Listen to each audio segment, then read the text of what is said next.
जय हिंद सभी को। आज हम हिंदी साहित्य की प्रसिद्ध कहानी वापसी, जो उषा प्रेमवदा द्वारा लिखी गई है, उसके बारे में जानेंगे। सबसे पहले हम उषा प्रेमवदा का संक्षिप्त जीवन परिचय देखेंगे। उसके बाद वापसी कहानी का मूल भाव, कहानी का उद्देश्य, कहानी का वचन और कहानी का सारांश को समझेंगे। तो उषा प्रेमवदा का जन्म 1930 ईस्वी में कानपुर में हुआ था। उषा प्रेमवदा नई कहानी आंदोलन से जुड़ी प्रमुख कथाकार हैं। उन्होंने अंग्रेजी में एमए और पीएचडी की उपाधि प्राप्त की। दिल्ली के लेडी श्री राम कॉलेज और इलाहाबाद विश्वविद्यालय में अध्यापन का कार्य भी किया। फुल ब्राइट छात्रवृत्ति मिलने पर उषा प्रेमवदा अमेरिका चली गई, जहां उन्होंने पोस्ट डॉक्टरेट की पढ़ाई की और बाद में वहीं विस्कॉन्सिन विश्वविद्यालय में अध्यापन का कार्य किया। उषा प्रेमवदा ने कहानी के अलावा कई उपन्यास भी लिखे हैं, जिनमें 55 खंबे, लाल दीवारें, बनवास और रुकोगी नहीं और राधिका विशेष रूप से उल्लेखनीय है। इनकी कई कहानी संग्रह भी प्रकाशित हुए हैं। उषा प्रेमवदा का अधिकतर लेखन शहरी मध्यम वर्ग जीवन से जुड़ा है, विशेष रूप से मध्यम वर्गीय परिवारों में संबंधों में आने वाले तनाव और संघर्ष को अत्यंत संवेदनशील ढंग से पेश करने में उनको महारत हासिल रही है।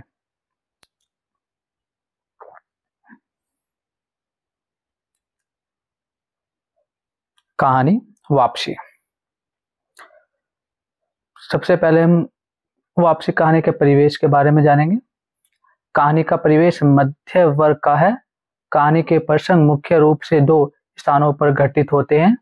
कहानी का आरंभ उस छोटे से रेलवे स्टेशन पर जहां गजाधर बाबू नौकरी करते हैं और एक छोटे से सरकारी घर में रहते हैं, वहां से शुरू होता है।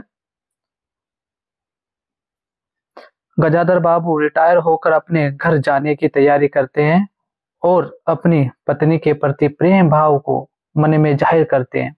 इस कहानी में बाद में जो कुछ घटित होता है वह वर्णन के साथ कंट्रास्ट पैदा करता है। गजाधर बाबू के अलावा अन्य पात्र भी हैं, जो इस प्रकार हैं। गजाधर की पत्नी, गजाधर बाबू का बड़ा बेटा अमर और अमर की पत्नी, छोटा बेटा नरेंद्र और बड़ी बेटी कांति और छोटी बेटी बसंती। गजाधर बाबू के अलावा जिन पात्रों का उल्लेख कहानी में आता है, वे सभी गजाधर बाबू के माध्यम से ही हमारे सामने प्रकट होते हैं। उनकी पत्नी, उनके बच्चे और उनका नौकर, ये सभी कहानी की परिधि में चक्कर लगाते हैं। कहानी के केंद्र में तो गजाधर बाबू ही बने रहते हैं।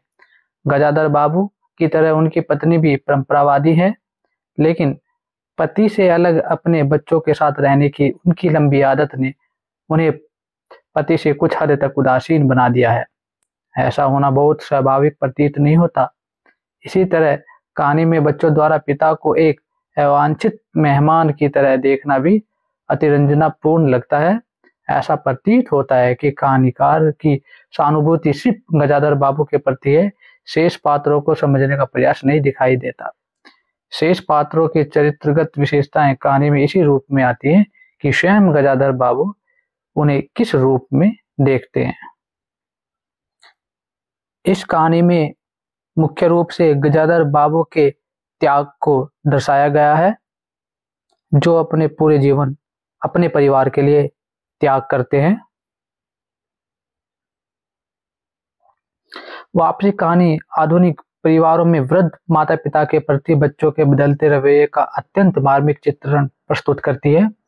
कहानी बताती है कि माता पिता के लिए अपने ही बच्चों के साथ घुल मिलकर रहना मुश्किल हो सकता है यदि वे बच्चों की भावनाओं और इच्छाओं को न समझेंगे। कहानी के मुख्य पात्र गजाधर बाबू का चित्रण इस दृष्टि से प्रभावशाली है। पूरी कहानी उन्हीं के इर्द गिर्द घूमती है। अन्य पात्रों का चित्रण भी यथार्थपूर्वक ढंग से किया गया है। कहानी में मध्यम वर्ग के परिवार का यथार्थ चित्रण प्रस्तुत किया है। भाषा कहानी के अनुरूप संवेदनात्मक और सहज है। कहानीकार की सहानुभूति यद्यपि गजाधर बाबू के साथ है, लेकिन अन्य पात्रों को खलनायक की तरह पेश नहीं किया गया है। वापसी कहानी आज भी प्रासंगिक रूप से अपना महत्व रखती है और हम अपने समाज में विशेषकर मध्यम वर्ग में इस तरह के पात्रों को देख सकते हैं। आइए अब कहानी का वाचन करते हैं। कहानी इस प्रकार शुरू होती है। गजाधर बाबू ने कमरे में जमा सामान पर एक नजर दौड़ाई। 2 बक्से, डोलची, बाल्टी। यह डिब्बा कैसा है गणेशी? उन्होंने पूछा। गणेशी बिस्तर बांधता हुआ कुछ गर्व, कुछ दुख, कुछ लज्जा से बोला, घरवाले ने साथ को कुछ बेसन के लड्डू रख दिए हैं। कहा, बाबूजी को पसंद थे। अब कहाँ हम गरीब लोग आपकी कुछ खातिर कर पाएंगे। घर जाने की खुशी में भी गजाधर बाबू ने एक विषाद का अनुभव किया, जैसे कि परिचित स्नेही आदर में सहज संसार से उनका नाता टूट रहा है। कभी कभी हम लोगों की भी खबर लेते रहिएगा। गणेशी बिस्तर में रस्सी बांधता हुआ बोला। कभी कुछ जरूरत हो तो लिखना गणेशी, इस अगहन तक बिटिया की शादी कर दो। गणेशी ने अंगोछे के छोर से आंखें पोंछी। अब आप लोग सहारा न देंगे तो कौन देगा? आप यहाँ रहते तो शादी में कुछ हौसला रहता। गजाधर बाबू चलने को तैयार बैठे थे।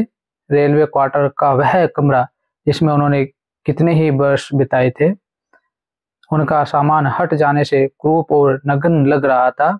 आंगन में रोपे पौधे भी जान पहचान के लोग ले गए थे और जगह जगह मिट्टी बिखरी हुई थी।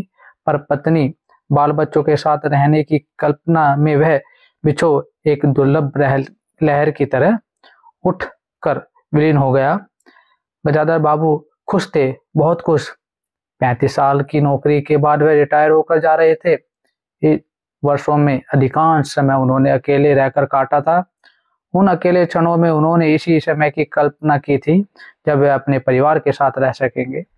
इसी आशा के सहारे वे अपने भाव का बोझ ढो रहे थे। संसार की दृष्टि में उनका जीवन सफल कहा जा सकता था। उन्होंने शहर में एक मकान बनवा लिया था। बड़े लड़के अमर की बड़ी लड़की कांति की शादी कर दी थी। 2 बच्चे ऊंची कक्षाओं में पढ़ रहे थे। गजाधर बाबू नौकरी के कारण प्राय छोटे स्टेशनों पर रहे और उनके बच्चे और पत्नी शहर में, जिससे पढ़ाई में बाधा न हो। गजाधर बाबू स्वभाव से बहुत स्नेही व्यक्ति थे और स्नेह के आकांक्षी भी। जब परिवार साथ था, ड्यूटी से लौटकर बच्चों से हंसते हंसते बोलते, पत्नी से कुछ मनोविनोद करते, उन सबके चले जाने से उनके जीवन में गहन सूनापन भर उठा। खाली क्षणों में उनसे घर में टिका न जाता। कभी प्रकृति के न होने पर भी उन्हें पत्नी की स्नेहपूर्ण बातें याद रहती। दोपहर में गर्मी होने पर भी 2 बजे तक आग जलाई रहती और उनके स्टेशन से वापस आने पर गरम गरम रोटियां सेकती। उनके खा चुकने और मना करने पर भी थोड़ा सा कुछ और ताले में परोस देती और बड़े प्यार से आग्रह करती। जब वह थके हारे बाहर से आते तो उनकी आहट पा वह रसोई के द्वार पर निकल आती और उनकी सलज आंखें मुस्कुरा उठती। गजाधर बाबू को तब हर छोटी बात भी याद आती और वह उदास हो उठते। अब कितने वर्षों बाद वह अवसर आया था जब वह फिर उसी स्नेह और आदर के मध्य रहने जा रहे थे। टोपी उतारकर गजाधर बाबू ने चारपाई पर रख दी। जूते खोलकर नीचे खिसका दिए। अंदर से रह रहकर कहकों की आवाज आ रही थी। इतवार का दिन था और उनके सब बच्चे इकट्ठे होकर नाश्ता कर रहे थे। गजाधर बाबू के सूखे चेहरे पर स्निग्ध मुस्कान आ गई। उसी तरह मुस्कुराते हुए वह बिना खांसे अंदर चले आए। उन्होंने देखा कि नरेंद्र कमर पर हाथ रखे शायद गत रात्रि की फिल्म में देखे गए किसी नृत्य की नकल कर रहा था और बसंती हंस हंसकर दोहरी हो रही थी। अमर की बहू को अपने तन बदन आंचल या घूंघट का कोई होश न था और वह उन्मुक्त रूप से हंस रही थी। गजाधर बाबू को देखते ही नरेंद्र धप से बैठ गया और चाय का प्याला उठाकर मुंह से लगा लिया। बहू को होश आया और उसने झट से माथा ढक लिया। केवल बसंती का शरीर रह रहकर हंसी दबाने के प्रयत्न में हिलता रहा। गजाधर बाबू ने मुस्कुराते हुए उन लोगों को देखा, फिर कहा, क्यों नरेंद्र, क्या नकल हो रही थी? कुछ नहीं बाबूजी, नरेंद्र ने सिटपिटा कर कहा। गजाधर बाबू ने चाहा था कि वह भी इस मनोविनोद में भाग लेते, पर उनके आते ही जैसे सब कुंठित हो चुप हो गए। इससे उनके मन में थोड़ी सी खिन्नता उपज आई। बैठते हुए बोले, बसंती चाय मुझे भी देना, तुम्हारी अम्मी की पूजा अभी चल रही है क्या? बसंती ने माँ की कोठरी की ओर देखा। अभी आती ही होंगी, और प्याले में उनके लिए चाय छानने लगी। बहू चुपचाप पहले ही चली गई थी। अब नरेंद्र भी चाय का आखिरी घूंट पीकर उठ खड़ा हुआ। केवल बसंती पिता के लिहाज में चौके में बैठी माँ की राह देखने लगी। गजाधर बाबू एक नए घूंघट चाय पी फिर कहा, बिटिया चाय तो फीकी है, लाइए चीनी और डाल दूं। बसंती बोली, रहने दो, तुम्हारी अम्मा जब आएगी तभी पी लूंगा। थोड़ी देर में उनकी पत्नी हाथ में अर्घ्य का लोटा लिए निकली और शुद्ध स्तुति करते हुए तुलसी में डाल दिया। उन्हें देखते ही बसंती भी उठ गई। पत्नी ने आकर गजाधर बाबू को देखा और कहा, अरे आप अकेले बैठे हैं, यह सब कहाँ गए? गजाधर बाबू ने मन में फांसी करक उठी, अपने अपने काम में लग गए हैं, आखिर बच्चे ही हैं। पत्नी आकर चौके में बैठ गई। उन्होंने नाक मुंह चढ़ाकर चारों ओर झूठे बर्तनों को देखा, फिर कहा, सारे में झूठे बर्तन पड़े हैं, इस घर में धर्म कर्म कुछ नहीं, पूजा करके सीधे चौके में घुसो। फिर उन्होंने नौकरों को पुकारा। जब उत्तर न मिला तो एक बार और उच्च स्वर में पुकारा। फिर पति की ओर देखकर बोली, बहू ने भेजा होगा बाजार, और एक लंबी सांस लेकर चुप हो गई। गजाधर बाबू बैठकर चाय और नाश्ते का इंतजार करते रहे। उन्हें अचानक ही गणेशी की याद आ गई। रोज सुबह पैसेंजर आने से पहले वह गरम गरम पूरियां और जलेबी बनाता था। गजाधर बाबू जब तक उठकर तैयार होते उनके लिए जलेबी और चाय लाकर रख देता था। चाय की कितनी बढ़िया कांच के गिलास में ऊपर तक भरी लबालब पूरे 2.5 चम्मच चीनी और गाढ़ी मलाई। पैसेंजर भले ही रानीपुर ले पहुंचे, गणेशी ने चाय पहुंचाने में कभी देर नहीं की। क्या मजाल कि कभी उससे कुछ कहना पड़े। पत्नी का शिकायत भरा स्वर सुन उनके विचारों में व्याघात पहुंचा। वह कह रही थी, सारा दिन इसी खिच खिच में निकल जाता है, इस गृहस्थी का धंधा पीटते पीटते उम्र बीत गई, कोई जरा हाथ भी नहीं बटाता। बहू क्या करती है? गजाधर बाबू ने पूछा। पड़ी रहती है, बसंती को तो फिर कहो कि कॉलेज जाना होता है। गजाधर बाबू ने जोश में आकर बसंती को आवाज दी। बसंती भाभी के कमरे से निकली तो गजाधर बाबू ने कहा, बसंती आज से शाम का खाना बनाने की जिम्मेवारी तुम पर है, सुबह का भोजन तुम्हारी भाभी बनाएगी। बसंती मुंह लटका कर बोली, बाबूजी पढ़ना भी तो है। गजाधर बाबू ने बड़े प्यार से समझाया, तुम सवेरे पढ़ लिया करो, तुम्हारी माँ बूढ़ी हुई, उनके शरीर में अब वह शक्ति नहीं बची है। तुम हो, तुम्हारी भाभी है, दोनों को मिलकर काम में हाथ बटाना चाहिए। बसंती चुप रह गई। उसके जाने के बाद उसकी माँ ने धीरे से कहा, पढ़ने का तो बहाना है, कभी जी नहीं लगता, लगे कैसे? शीला से ही फुर्सत नहीं, बड़े बड़े लड़के हैं उस घर में, हर वक्त वहां घुसा रहना मुझे नहीं सुहाता, मना करो तो सुनती नहीं। नाश्ता कर गजाधर बाबू बैठक में चले गए। घर छोटा था और ऐसी व्यवस्था हो चुकी थी कि उसमें गजाधर बाबू के रहने के लिए कोई स्थान न बचा था। जैसे कि मेहमान के लिए अस्थायी प्रबंध कर दिया जाता है, उसी प्रकार बैठक में कुर्सियों को दीवार से सटाकर बीच में गजाधर बाबू के लिए पतली सी चारपाई डाल दी गई थी। गजाधर बाबू उस कमरे में पड़े पड़े कभी कभी अनायास ही इस अस्थायित्व का अनुभव करने लगते। उन्हें याद हो आता उन रेलगाड़ियों की जो आती और थोड़ी देर रुककर किसी और लक्ष्य की ओर चली जाती। घर छोटा होने के कारण बैठक में ही अब अपना प्रबंध किया था। उनकी पत्नी के पास अंदर एक छोटा कमरा अवश्य था, पर वह एक और चारों के मर्तबान, दाल चावल के कनस्तर और घी के डिब्बों से घिरा था। दूसरी ओर पुरानी रजाइयां दर्जियां में लिपटी और रस्सी से बंधी रखी थी। उसके पास एक बड़े से टीन के बक्स में घर भर के गर्म कपड़े थे। बीच में एक अलगनी बंधी हुई थी जिस पर प्राय बसंती के कपड़े लापरवाही से पड़े रहते थे। वह भसकर उस कमरे में नहीं जाते थे। घर का दूसरा कमरा अमर और उसकी बहू के पास था। तीसरा कमरा जो सामने की ओर था बैठक था। गजाधर बाबू के आने से पहले उसमें अमर की ससुराल से आया बैंत की 3 कुर्सियों का सेट पड़ा था। कुर्सियों पर नीली गद्दियां और बहू के हाथों के कड़े कुशन थे। जब कभी उनकी पत्नी को कोई लंबी शिकायत करनी होती तो अपनी चटाई बैठक में डाल पड़ जाती थी। वह एक दिन चटाई लेकर आ गई। गजाधर बाबू ने घर गृहस्थी की बातें छेड़ी। वह घर का रवैया देख रहे थे। बहुत हल्के से उन्होंने कहा कि अब हाथ में पैसा कम रहेगा, कुछ खर्च कम होना चाहिए। सभी खर्च तो वाजिब वाजिब है, किसका पेट काटूं। यही जोड़ गांठ करते करते बूढ़ी हो गई ने मन का पहना न ओढ़ा। गजाधर बाबू ने हाथ स्मित दृष्टि से पत्नी की ओर देखा। उनसे अपनी हैसियत छिपी न थी। उनकी पत्नी तंगी का अनुभव कर उसका उल्लेख करती है। यह स्वाभाविक था, लेकिन उनमें सहानुभूति का पूर्ण अभाव गजाधर बाबू को बहुत खटका। उनसे यदि राय बात की जाती कि प्रबंध कैसे हो, तो उन्हें चिंता कम संतोष अधिक था। लेकिन उनसे तो केवल शिकायत की जाती थी, जैसे परिवार की सब परेशानियों के लिए वही जिम्मेदार थे। तुम्हें किस बात की कमी है? हमारी कीमा घर में बहू है, लड़के बच्चे हैं, सिर्फ रुपये से ही आदमी अमीर नहीं होता। गजाधर बाबू ने कहा और कहने के साथ ही अनुभव किया। यह उनकी आंतरिक अभिव्यक्ति थी, ऐसी कि उनकी पत्नी नहीं समझ सकती।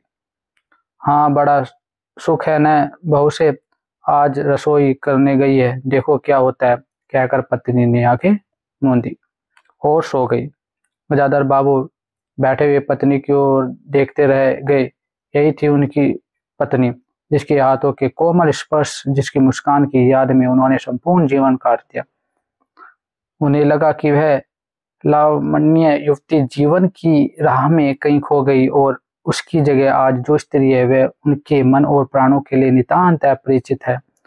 गाढ़ी नींद में डूबी उनकी पत्नी का भारी सा शरीर बहुत बेडौल और क्रूप लग रहा था। चेहरा श्रीहीन और रूखा था। गजाधर बाबू देर तक निसंग दृष्टि से पत्नी को देखते रहे और फिर लेटकर छत की ओर ताकने लगे। अंदर कुछ गिरा और उनकी पत्नी हड़बड़ाकर उठी बैठी। लो, बिल्ली ने कुछ गिरा दिया शायद, और वह अंदर भागी। थोड़ी देर में लौट कर आई तो उनका मुंह फूला हुआ था। देखा बहू को चौका खुला छोड़ आई। बिल्ली ने दाल की पतीली गिरा दी। सभी तो खाने को हैं, अब क्या खिलाऊंगी? वह सांस लेने को रुकी और बोली, एक तरकारी और 4 पराठे बनाने में सारा डिब्बा घी उड़ेल कर रख दिया। जरा सा दर्द नहीं है, कमाने वाला हाड़ तोड़े और यहाँ चीजें लूटे। मुझे तो मालूम था कि यह सब काम किसी के बस का नहीं है। गजाधर बाबू को लगा कि पत्नी कुछ और बोलेगी तो उनके कान झंझना उठेंगे। होंठ बीच कर करवट लेकर उन्होंने पत्नी की ओर पीठ कर ली। रात का भोजन बसंती ने जानबूझकर ऐसा बनाया था कि कोर तक निकलना न जा सके। गजाधर बाबू चुपचाप खाकर उठ गए, पर नरेंद्र थाली सरकाकर उठ खड़ा हुआ और बोला, मैं ऐसा खाना नहीं खा सकता। बसंती तुनक कर बोली, तो न खाओ, कौन तुम्हारी खुशामद करता है? तुमसे खाना बनाने को कह किसने था? नरेंद्र चिल्लाया। बाबूजी ने। बाबूजी को बैठे बैठे यही सोचता है। बसंती को उठाकर माँ ने नरेंद्र को मनाया और अपने हाथ से कुछ बनाकर खिलाया। गजाधर बाबू ने बाद में पत्नी से कहा, इतनी बड़ी लड़की हो गई और उसे खाना बनाने तक का शोहर नहीं आया। अरे आता सब कुछ है, करना नहीं चाहती, पत्नी ने उत्तर दिया। अगली शाम माँ को रसोई में देख कपड़े बदल कर बसंती बाहर आई तो बैठक से गजाधर बाबू ने टोक दिया, कहाँ जा रही हो? पड़ोस में शीला के घर, बसंती ने कहा। कोई जरूरत नहीं है, अंदर जाकर पढ़ो, गजाधर बाबू ने कड़े स्वर में कहा। कुछ देर अनिश्चित खड़े रहकर बसंती अंदर चली गई। गजाधर बाबू शाम को रोज टहलने चले जाते थे। लौट कर आए तो पत्नी ने कहा, क्या कह दिया बसंती से? शाम से मुंह लपेटे पड़ी है, खाना भी नहीं खाया। गजाधर बाबू खिन्न हो आए। पत्नी की बात का उन्होंने कुछ उत्तर नहीं दिया। उन्होंने मन में निश्चय कर लिया कि बसंती की शादी जल्दी ही कर देनी है। उस दिन के बाद बसंती पिता से बची बची रहने लगी। जाना होता तो पिछवाड़े से जाती। गजाधर बाबू ने दो एक बार पत्नी से पूछा तो उत्तर मिला, रोटी हुई है। गजाधर बाबू को और रोष हुआ। लड़की की इतनी मिजाज जाने को रोक दिया तो पिता से बोलेगी ही नहीं। फिर उसकी पत्नी ने ही सूचना दी कि अमर अलग रहने की सोच रहा है। क्यों? गजाधर बाबू ने चकित होकर पूछा। पत्नी ने साफ साफ उत्तर नहीं दिया। अमर और उसकी बहू की शिकायतें बहुत थी। उनका कहना था कि गजाधर बाबू हमेशा बैठक में ही पड़े रहते हैं, कोई आने जाने वाला हो तो कहीं बैठने की जगह नहीं। अमर को अब भी वह छोटा सा समझते थे और मौके बेमौके टोक देते थे। बहू को काम करना पड़ता था और सास जब तब फुहड़पन पर ताने देती रहती थी। हमारे आने की पहले भी कभी ऐसी बात हुई थी? गजाधर बाबू ने पूछा। पति ने सिर हिलाकर जताया कि नहीं। पहले अमर का माल बनकर रहता था, बहू को कोई रोक टोक नहीं थी। अमर के दोस्तों का प्राय यही अड्डा जमा रहता था और अंदर नाश्ता चाय तैयार होकर जाता रहता था। बसंती को भी वही अच्छा लगता था। गजाधर बाबू ने बहुत धीरे से कहा। अमर से कहो, जल्दबाजी की कोई जरूरत नहीं है। अगले दिन वह सुबह घूम कर लौटे तो उन्होंने पाया कि बैठक में उनकी चारपाई नहीं है। अंदर आकर पूछने वाले ही थे कि उनकी दृष्टि रसोई के अंदर बैठी पत्नी पर पड़ी। उन्होंने यह कहने को मुंह खोला कि बहू कहाँ है, पर कुछ याद कर चुप हो गए। पत्नी की कोठरी में जागा तो चार रजाइयों और कनस्तरों के मध्य अपनी चारपाई लगी पाई। गजाधर बाबू ने कोट उतारा और कहीं टांगने को दीवार पर नजर दौड़ाई, फिर उसमें मोड़कर अलगनी के कुछ कपड़े खिसकाकर एक किनारे टांग दिया। कुछ खाए बिना ही अपनी चारपाई पर लेट गए। कुछ भी हो, तन आखिरकार बूढ़ा ही था। सुबह शाम कुछ दूर टहलने अवश्य चले जाते थे, पर आते आते थक उठते थे। गजाधर बाबू को अपना बड़ा सा खुला हुआ क्वार्टर याद आ गया। निश्चिंत जीवन। सुबह पैसेंजर ट्रेन आने पर स्टेशन की चहल पहल, चिर परिचित चेहरे और पटरी पर रेल के पहियों की खटखट जो उनके लिए मधुर संगीत की तरह था। तूफान और डाक गाड़ी के इंजनों की चिंगाड़ उनकी अकेली रातों की साथी थी। सेठ राम जीमल की मील के कुछ लोग कभी कभी पास आ बैठते। वही उनका दायरा था, वही उनके साथी। वह जीवन अब उन्हें एक खोई निधि सा प्रतीत हुआ। उन्हें लगा कि वह जिनकी द्वारा ठगे गए हैं, उन्होंने जो कुछ चाहा उसमें से उन्हें एक बूंद भी न मिली।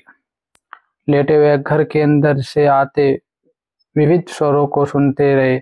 बहू और सास की छोटी सी झड़प, बाल्टी पर खुले नल की आवाज, रसोई के बर्तनों की खटपट और उसी में दो गोरे का वार्तालाप। और अचानक ही उन्होंने निश्चय कर लिया कि अब घर की किसी बात में दखल न देंगे। यदि गृह स्वामी के लिए पूरे घर में एक चारपाई की जगह नहीं है तो यहीं पड़े रहेंगे। अगर कहीं और डाल दी गई तो वहां चले जाएंगे। यदि बच्चों के जीवन में उनके लिए कहीं स्थान नहीं तो अपने ही घर में परदेसी की तरह पड़े रहेंगे। और उस दिन के बाद सचमुच गजाधर बाबू कुछ नहीं बोले। नरेंद्र मांगने आया तो बिना कारण पूछे उसे रुपये दे दिए। बसंती काफी अंधेरा हो जाने के बाद भी होश में रही तो उन्होंने कुछ नहीं कहा, पर उन्हें सबसे बड़ा गम यह था कि उनकी पत्नी ने भी तो उनमें कुछ परिवर्तन लक्ष्य नहीं किया। वह मन ही मन कितना भार हो रहे थे, इससे वह अनजानी बनी रही। बल्कि उन्हें पति के घर के मामले में हस्तक्षेप कर न करने के कारण शांति ही थी। कभी कभी कह भी उठती, ठीक ही है, आप बीच में न पड़ा कीजिए, बच्चे बड़े हो गए हैं, हमारा जो कर्तव्य था अनुभव कर रहे हैं, पढ़ा रहे हैं, शादी कर देंगे। गजाधर बाबू ने हाथ दृष्टि से पत्नी की ओर देखा। उन्होंने किया कि वह पत्नी व बच्चों के लिए केवल धन और प्रयोजन की निमित्त मात्र हैं। जिस व्यक्ति के अस्तित्व से पत्नी मांग में सिंदूर डालने की अधिकारिणी है, समाज में उसी प्रतिष्ठा है।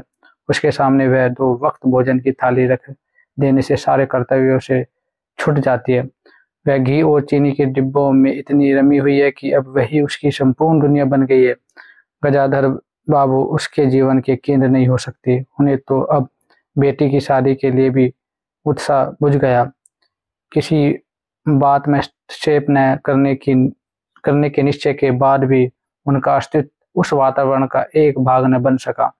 उनकी उपस्थिति उस घर में ऐसी असंगत लगने लगी थी जैसे सजी हुई बैठक में उनकी चारपाई थी। उनकी सारी खुशी एक गहरी उदासीनता में डूब गई। इतने सब निश्चयों के बावजूद गजाधर बाबू एक दिन बीच में दखल दे बैठे। पहले स्वभावानुसार नौकर की शिकायत कर रही थी, कितना कामचोर है, बाजार की हर चीज में पैसा बचाता है, खाने बैठता है तो खाता ही चला जाता है। गजाधर बाबू को बराबर यह महसूस होता था कि उनके घर का रहन सहन और खर्च उनकी हैसियत से कहीं ज्यादा है। पत्नी की बात सुनकर लगा कि नौकर का खर्च बिल्कुल बेकार है, छोटा मोटा काम है, घर में 3 मर्द हैं, कोई ना कोई कर ही देगा। उन्होंने उसी दिन नौकर का हिसाब कर दिया। अमर दफ्तर से आया तो नौकर को पुकारने लगा। अमर की बहू बोली, बाबूजी ने नौकर छुड़ा दिया है।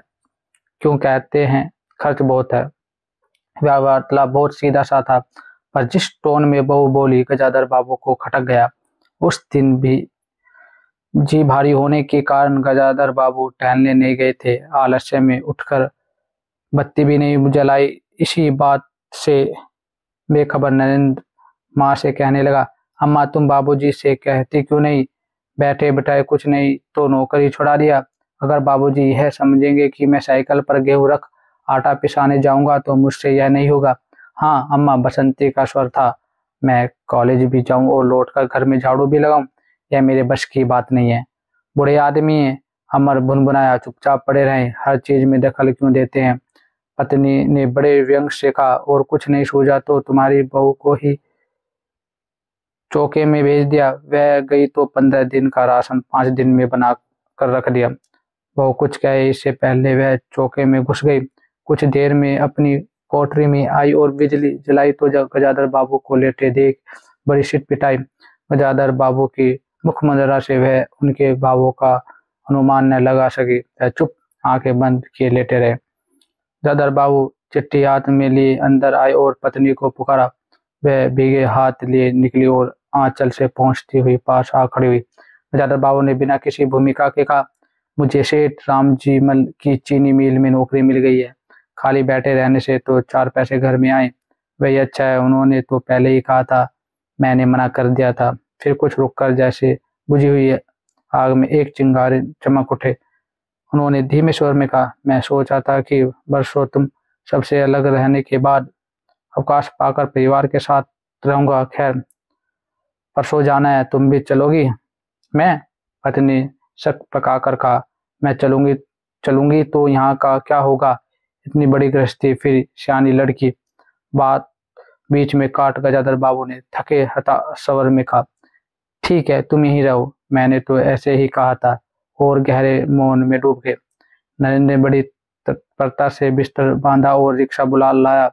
गजाधर बाबू का टीन का बक्स और पतला सा बिस्तर उस पर रख दिया गया। नाश्ते के लिए लड्डू और मठरी की डलियां हाथ में लिए गजाधर बाबू रिक्शे पर बैठ गए। एक दृष्टि उन्होंने अपने परिवार पर डाली और फिर दूसरी ओर देखने लगे और रिक्शा चल पड़ा। उनके जाने के बाद सब अंदर लौट आए। बहू ने अमर से पूछा, सिनेमा ले चलिएगा ना? बसंती ने उछलकर कहा, भैया हमें भी। गजाधर बाबू की पत्नी सीधे चौके में चली गई, बची हुई मठरियों और कटोरदान में रखकर अपने कमरे में आई और कनस्तरों के पास रख दिया। फिर बाहर आकर कहा, अरे नरेंद्र, बाबूजी की चारपाई कमरे से निकाल दे, उसमें चलने तक की जगह नहीं है। उषा प्रेमवदा नई कहानी दौर की लेखिका हैं और उनकी इस कहानी में इसी दौर के कथा शिल्प में ही लिखी गई है। नई कहानी दौर के अधिकतर लेखकों की तरह इस कहानी का संबंध भी मध्य वर्गीय यथार्थ से है। एक मध्य वर्गीय शहरी परिवार में बुजुर्ग लोगों की बदलती स्थिति को इस कहानी का विषम विषय बनाया गया है। कहानी वर्णनात्मक शैली में लिखी गई है। गजाधर बाबू इस कहानी के केंद्रीय चरित्र हैं और पूरा घटनाक्रम उनके माध्यम से ही हमारे सामने आता है। कहानी में कोई अति नाटकीय प्रसंग नहीं है और न ही पात्रों को सफेद और स्याह के रूप में पेश किया गया है। एक मध्यम वर्गीय परिवार के घरेलू और यथार्थ प्रसंग ही एक एक करके हमारे सामने आते हैं। इस छोटी सी कहानी में कुछ भी गैर जरूरी रूप से चित्रित नहीं हुआ। सभी प्रसंग कहानी के मुख्य कथ्य को पुष्ट करने के लिए ही रखे गए हैं, लेकिन इस रूप में कि पढ़ने वाले को कुछ भी बनावटी या गैर जरूरी ना लगे। यह कहानी मध्यम वर्गीय यथार्थ को प्रस्तुत करती है। जय हिंद।